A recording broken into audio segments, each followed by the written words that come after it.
Okay, action. Santon mi kerami ko kial parta yang enggak susah kira menani. Kan nun mi hafaz la bona gasto. Cufi konas la mia bom di estas mia gasto mi kerami. Gasto. Se tenemos estas la Oxio en la Franciolando mi kerami. Mi tre chatas kami tre felices odio char.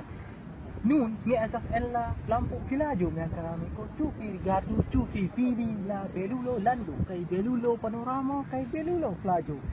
Li ha ĉi tie havas la multaj amikoj, multaj popoloj venu ĉi tie kaj multaj virinoj kaj viroj ĉenu al ĉi tie mi keramiko.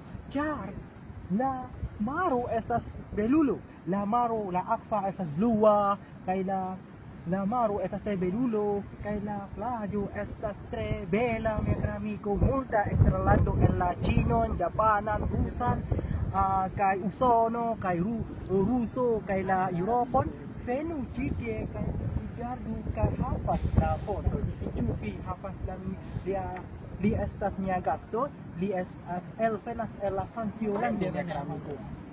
Hodioj, mi havas nur gastoj.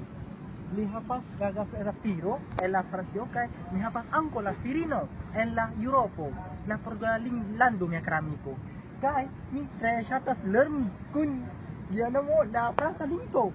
Por exemplo, hasta el último que saber cómo se va merci beaucoup estas la franca lingvo.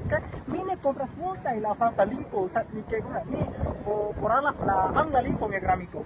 Ĉar mi poras la iomete la esperanta lingvo kaj mi tre ŝatas lerni la hispana lingvo. Nun hodioj estas tre farma. Ĉu vi konas tre farma mi keramiko? Mi ne komprenas kial en mia lando Aĉeho mi havas gasto estas tre farmameko. Dankon por vidi mia filmon mia keramiko.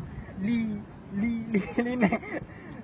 ne komprenas mi oralis la esperantan lingvon ĉar mi volas uploadon en mia Facebookon, Skypeon, adreson kaj WhatsAppon mi keramiko. Mi volas sendu al tuta mundo, tuta popolo la tuta mundo meko.